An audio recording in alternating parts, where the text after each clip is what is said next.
गाव भागात माह्यांचा धुरळा चाललाय. माही म्हणजे काय तर गावची यात्रा असते 2 दिवस. आमच्या सुद्धा गावची मंगळवार बुधवार यात्रा होते. मंगळवारी शाकाहारी जेवण केलं जातं आणि बुधवारी नॉनव्हेज जेवण केलं जातं.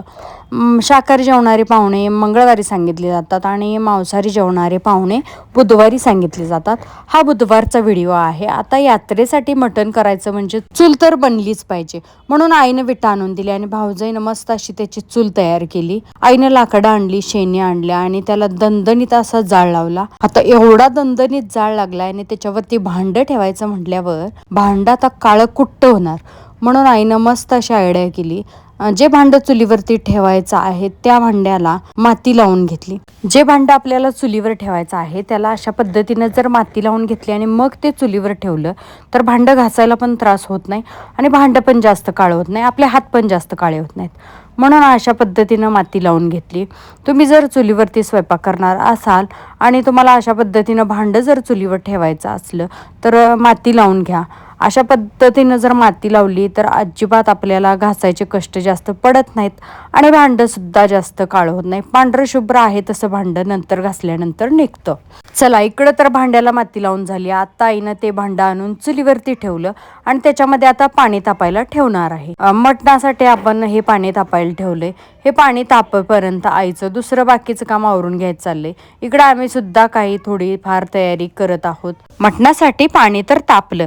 आता हे पाणी दुसऱ्या भांड्यामध्ये काढून घेतलं आणि आता तयारी चालू झालेली आहे मटण रेसिपी करण्याची. आता ज्या भांड्यामध्ये आपण पाणी घातलं होतं त्या भांड्यातील पाणी दुसऱ्या भांड्यात काढलं आणि त्याच भांड्यामध्ये तेल घातलेलं आहे आणि त्याच्यामध्ये आता तेल तापल्यानंतर भरपूर असा कांदा घातलेला आहे. कांदा चांगला परतून घ्यायचा. मटणसुद्धा चांगलं स्वच्छ धुवून घेतलेलं आहे. आम्ही इकडं मटण फोडणी टाकण्याचं काम करत आहोत. तोपर्यंत आईसुद्धा आपलं काम आवरून घेत आहे, म्हैशींची धार काढण्याचं. इथं कुणी एकीनं मटण केलंय असं नाही, तर सगळ्यांचे थोडे थोडे हात लागलेले आहेत, म्हणजे सगळ्यांची मिळून रेसिपी झालेली आहे ही. इकडं कांदा भाजून झाला, नंतर जे मटण स्वच्छ धुवून घेतले आई आता ते धुवून घेतलेलं मटण या कांद्यामध्ये घालणार आहे. मटण घालण्यापूर्वी थोडंसं मीठ कांद्यामध्ये घालायचं आणि थोडंच घालायचं आहे, कारण मीठ जर कमी वाटलं तर आपण रस्सा करताना किंवा मटणाचं सुक्कं करताना नंतर घालू शकतो, त्यामुळं मीठ थोडं कमीच घालायचं आहे. नंतर याच्यामध्ये थोडीशी हळद घालायची, परतून घ्यायचं आणि नंतर आपण धुवून घेतलेलं मटण याच्यामध्ये घालायचं आणि चांगलं परतून घ्यायचं आणि याच्यामध्ये पाणी न घालता हे मिठाच्या पाण्यामध्ये असंच थोडा वेळ शिजू द्यायचं आहे. आपण जे मीठ टाकतो त्या मिठाला सुटलेल्या पाण्यामध्ये मटण जर शिजलं थोडा वेळ तर चव त्याची खरंच भारी लागते. त्यामुळं थोडा वेळ झाकण ठेवून असं शिजू द्यायचं. इकडं मिठाच्या पाण्यात मटण शिजायला लागले तोपर्यंत आतमध्ये भाऊजाई मसाला वाटण्याचं काम करत आहे. आलं, लसूण, खोबरं, कोथिंबीर आणि थोडेसे तीळ, जिरं पण घेतलं होतं भाजून. हे सगळं आता ती वाटून घेत आहे.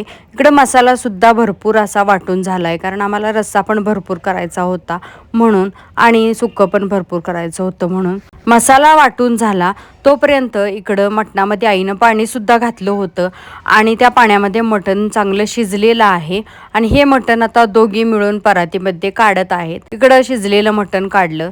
आता फोडणीची तयारी चाललेली आहे. रश्श्याच्या एक पातेलं घेतलेलं आहे. ज्या पातेल्यामध्ये आम्ही सुक्कं करणार आहोत तेच पातेलं घेतले. त्याच्यामध्ये थोडंसं तेल घातलं आणि वाटून घेतलेला जो मसाला आहे तो मसाला घातलेला आहे. इकडं काही तयार मसालेसुद्धा आणलेले आहेत. मीठ मसाला, मटण मसाला, काश्मीरी लाल तिखट पण आहे आणि आमची घरगुती चटणीसुद्धा आहे, म्हणजे कोल्हापुरी कांदा लसूण मसाला. तयार असलेले जे सगळे मसाले आहेत ते मसाले आम्ही घेतले आणि या मसाल्यामध्ये घातलेले आहेत, ओल्या मसाल्यामध्ये.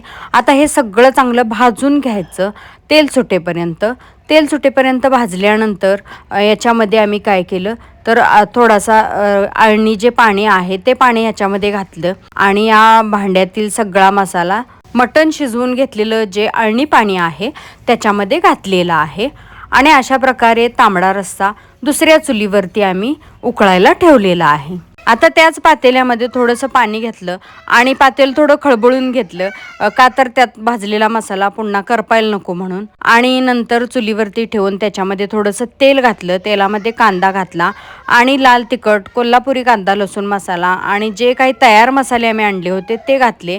चांगलं परतून घेतलं आणि नंतर याच्यामध्ये ओला मसाला घातलेला आहे आणि तो सुद्धा चांगला परतून घेतला. आम्ही वाटलेला जो मसाला होता तो सगळा मसाला काही याच्यामध्ये वापरलेला नाही, थोडा मसाला शिल्लक राहिलेलाच आहे. गरजेप्रमाणे जेवढा ओला मसाला लागणार होता तेवढाच आम्ही वापरला. मसाल्याला चांगलं तेल सुटेपर्यंत भाजलं आणि शिजवून घेतलेलं जे मटण आहे ते मटण याच्यामध्ये घातलं. थोडंसं किंचित मीठ लागत होतं म्हणून मीठ घातलं वरून आणि झाकण ठेवून एक वाफ काढून घेतली. इकडं रस्सा सुद्धा छान असा दुसऱ्या चुलीवर उकळत आहे. वरून मस्त अशी हिरवीगार कोथिंबीर घातली बारीक चिरून रश्श्यामध्ये सुद्धा आणि मटणाचं जे सुक्क केलंय त्याच्यामध्ये सुद्धा. आणि अशा प्रकारे कोल्हापुरी स्टाईल एकदम झणझणीत तर्रीवाला असा आपला तांबडा रस्सा आणि मटण सुक्क सुद्धा तयार झालं. आम्ही इकडं जेवणात व्यस्त होतो तोपर्यंत इकडं गावची यात्रा होती त्यामुळं दारावरती असे आईस्क्रीमचे गाडेवाले येत होते आणि आमच्या नजर चुकीनं ही दोघं घरातल्या इतरांकडून पैसे घेऊन येईल ते आईस्क्रीमवाल्याला काय आज सोडत नव्हते. मटणाचा रस्सा झाला, सुक्क झालं. आता तयारीला लागलो ते म्हणजे चपात्या करण्याच्या. चपात्या सुद्धा चुलीवरच केल्या होत्या. मी लाटून देत होतो आणि आमची आई भाजून घेत होती. तोपर्यंत अनेक आईस्क्रीमवाला आला आणि दोघं लगेच बाहेर पळाली. घरातली सगळी कामं आवरल्यानंतर पाहुणे वगैरे जेवून गेल्यानंतर आम्ही यात्रेत मुलांना घेऊन गेलो. मुलांनी छान असा एन्जॉय केला. आता माझ्या सासरकडचे लोक रात्रीसाठी जेवायला येणार होते आणि त्यांच्यासोबतच आम्ही परत जाणार होतो आणि म्हणून आईनं शेतातली भाजी आणली आणि अशा पद्धतीनं ती पिशवीत बांधून मला दिलेली आहे. असा होता आमचा यात्रेचा पूर्ण दिवस. व्हिडिओ कसा वाटला कमेंट करून सांगा. आवडला असेल तर लाईक करा, शेअर करा आणि माझ्या कोल्हापुरी स्टाईल चॅनलला अजून सबस्क्राईब केलं नसेल तर पटकन सबस्क्राईब करा. भेटूया अशाच एका नवीन व्हिडिओमध्ये. तोपर्यंत बाय.